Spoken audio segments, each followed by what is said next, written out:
Oh, buddy, me again, continuing the story. I think the last video I made, I happened to mention about getting involved with Hastings Rock, one of the things that I do. Not quite as much as I used to do, admittedly. But I was going to tell the story about how I got involved with them, because in some ways, that has sort of led on to lots of other things that have happened since and are happening now. Without getting involved with them, other things may not well have come along, other opportunities may well not have come along, or I might not have had the confidence or whatever to actually have pursued some of those things or start up some of those projects or get involved with some of those projects and ideas that I have done.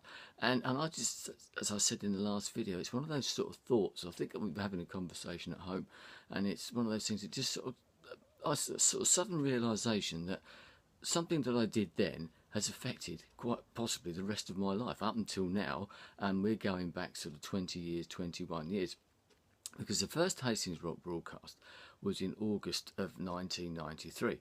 I was living down here in Hastings in a flat, as it happens, and listening to the radio, as I used to do quite a lot then, pre-digital age, you know, and sort of FM and whatever, messing about one day on the radio, and I picked up this station. I had no idea what it was, and I kept listening. I thought, I like this is, you know, decent music, rock music, and the DJs didn't sound as professional maybe as some others, and not in a nasty way, but in a nice way, I think.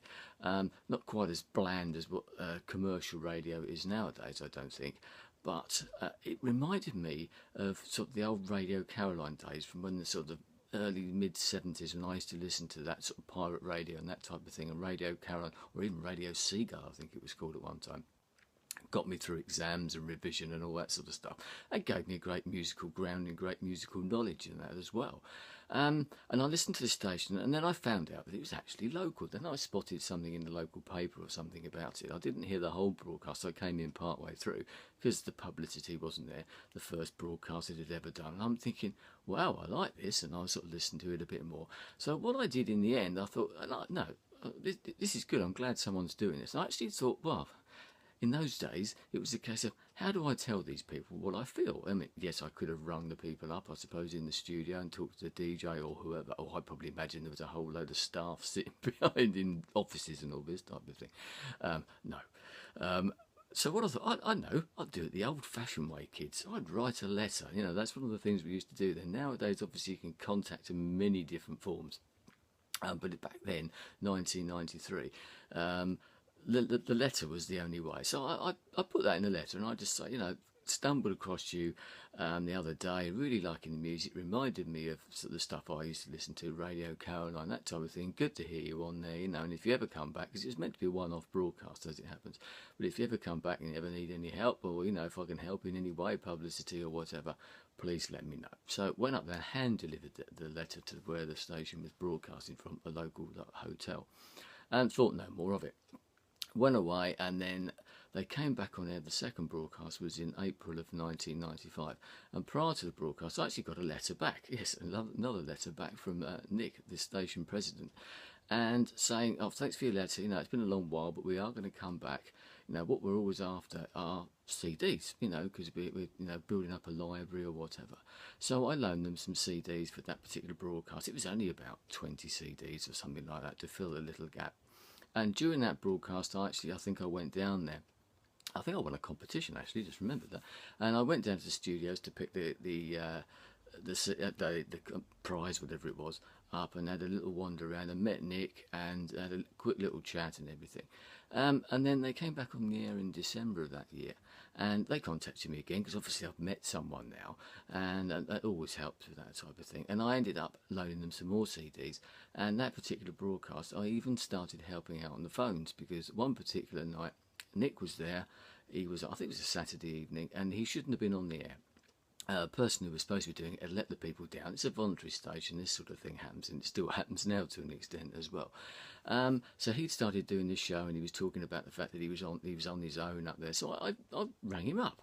I thought, yeah, I'll see if he remembers me. So I rang him up, and I said, oh, you know, good to hear you, blah, blah, blah. You know, I said, you're on your own. I said, you know, I don't live that far away, which I don't. I said, if you want, I'll come up and give you a hand and keep you company, you know, answer the phones, that type of thing. So he said, oh, that'd be great, Andy. Yeah, thanks very much. So up I went, and that started something that I did sort of most weeks, and I ended up staying behind with the next DJ and getting to know him, and gradually over the years loaning more CDs and getting more and more involved with the people and getting to know the people. And as I've explained to other people, one person in particular, is that it wasn't by design, but it just so happened that the people that I got to know the best and the people that I helped out more often than not were the people that were actually the heads at the station. There was Nick himself and Mike, who now lives in Canada, and they were the two people that I helped out quite a lot. And especially with Mike later on down the road, it was a case of he knows to help him out answering the phones, and he used to sort of say, "Here, Andy," we'd be talking about something in the studio, and he'd say, "Hey, Andy, get on the mic and we'll talk about this on air." And he'd think, at first, because obviously thought, well, this should be all right. He seemed to be fairly confident or whatever. So we started talking on the mic, and then he'd get me to do things, make announcements, talk about this or that, as the way it goes. And towards the end of that sort of time, I actually got invited on the committee because, once again, I knew the people. They obviously felt that they could trust me, and my feelings about the station, the sort of ethos of the station, have always been very, very close, pretty actually identical to what the founders of the station have always wanted, and thankfully it is still that way now. So I suppose they felt that I knew what I was talking about. Obviously, I brought the music and a bit of knowledge and that as well. So I got invited onto the committee, and there was only 4 people on the committee, as it happened. And then one day, Mike said to me, we were in the studio, he said, "We've been talking, how do you fancy, have you ever thought about being a DJ on the station, giving it a go?" And first I was quite amazed that they'd actually asked me, and inside I was thinking, I've never thought they'd ask, because it's always one of those things. I think a lot of people fancy doing that. You do that sort of thing. If you probably still do it now, whatever age you are, and you're listening to music and you're sort of thinking about it and you're playing it out, especially now when you can compile playlists on the old computer on iTunes and this sort of stuff, and you can make your own playlists, and you can pretend that you're talking, you can be your own John Peel or Bob Harris or Andy Kirsch or whoever, whoever your favourite DJs are. You can sort of fantasise about that, sort of, announcing it and giving time checks. I think a lot of people have done that. I've done that, whether it be in your head or doing it out loud, but especially when you're younger. I don't need to do that now. Maybe some people still do when they're older, I don't know. So I had an idea, and they said, "Well, you need an idea." So I came up with an idea for a particular show. And then I got involved the next year with the local music. I started helping them out with local music by finding stuff and knowing a few of the bands and things like that, and helping put some onto the playlist, as they've done pretty much since the first year, I think.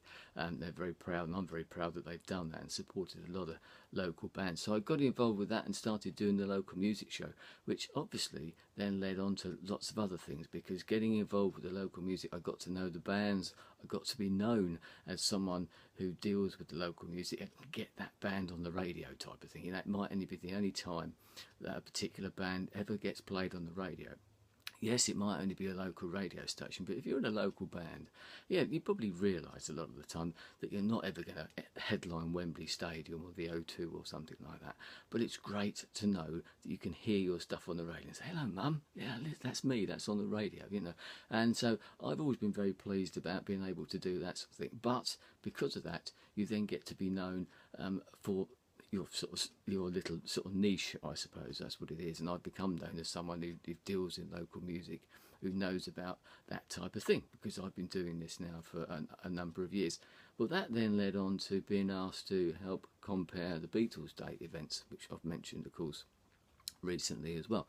And that only came about because Pete expanded Beatles Day, and it went on to Hastings Pier from something considerably smaller venue. And he realised that he needed proper compares, if you want to say proper in inverted commas, compares, rather than trying to do it all themselves. And they actually asked the 2 people I've mentioned before, Nick and Mike from Hastings Rock, locally known station, rock music, and all this type of thing. Thought they would be interested in doing it, and both of them said, no, we couldn't do that. They'd quite happily be DJs, but couldn't ever think about themselves getting up on a stage and announcing things. And it's funny, there's quite a few people like that, and it works the other way as well, but maybe that's another video. So I knew Pete, and he said to me, well, how do you fancy doing it? I said, well, I'll give it a go. You know, I've never done it before. I've been known to sort of say yes to things that interest me, and I thought that could be quite interesting. Loved the event. I've been to it a couple of times as an event and enjoyed it and liked what it was all about, charity, etc., etc. I thought, yeah, I'll give this a go. And my mate Clive came along as well. And we've both been doing it ever since. So 11 years of that. And as I said, by that, I've got to know a lot of musicians. Sometimes I only see them once a year at events like that. And of course you get to know them. And there's a sort of mutual respect because they know that, you know, what you're doing, they respect what you're doing.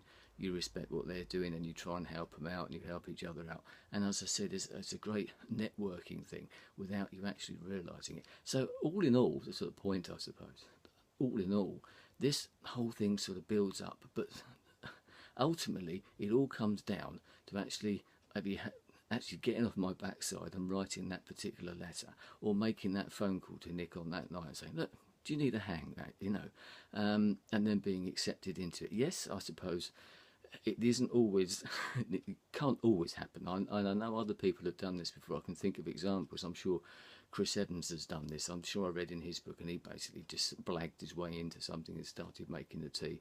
And I can think of other examples as well where people have done that. They just blagged their way in or got to know someone and started helping out at a very small level. And built the trust of the people who are there and built the respect of the people that were there as well. And they get to know you and they think, oh, actually, this guy's all right. He's not too pushy. He's not trying to take over.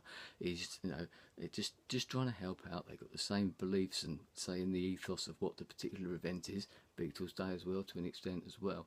They're not going to try and rock the boat and jump all over you and, as I said, take over. So from all of those things, looking back now and what I'm doing now, and the peerless music's come out of all this, and you know, and all the things that I'm doing now as well, the Fat Tuesday, the magazine, it all goes back in lots of ways to either writing that letter back in 1993 or making that phone call around Christmas time in 1995. And as I said, that's something that I only really realised sort of quite recently. So little acorns, big oak trees and all that type of thing. So just think, sometimes it's only has to be one conversation or one letter or one email nowadays, but the personal touch, I think, is always a better way. And I suppose writing a letter or something, it may seem a bit archaic and antiquated nowadays, but a letter arrives on your desk and you probably think, oh, you know, this person means what they say. So there you are.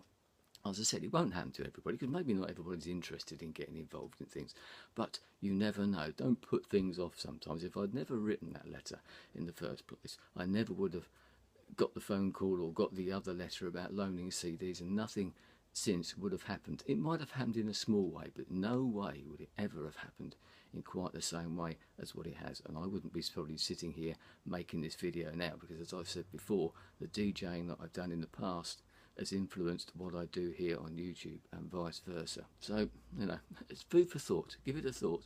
Maybe you've done that, and maybe you've got one of those things as well. You think, I'd love to get involved in that. Make an effort. Just write a letter, maybe even send an email or something like that. Make it personal, and who knows, go along to an event and meet someone, shake them by the hand, do a bit of networking or something, show that you're interested, show that you're keen, show that you're trustworthy and reliable as well. And who knows, the world may well be your oyster. Anyway, I'll leave it there. Another instalment will be coming along at some time. I'll speak to you again soon. Goodbye.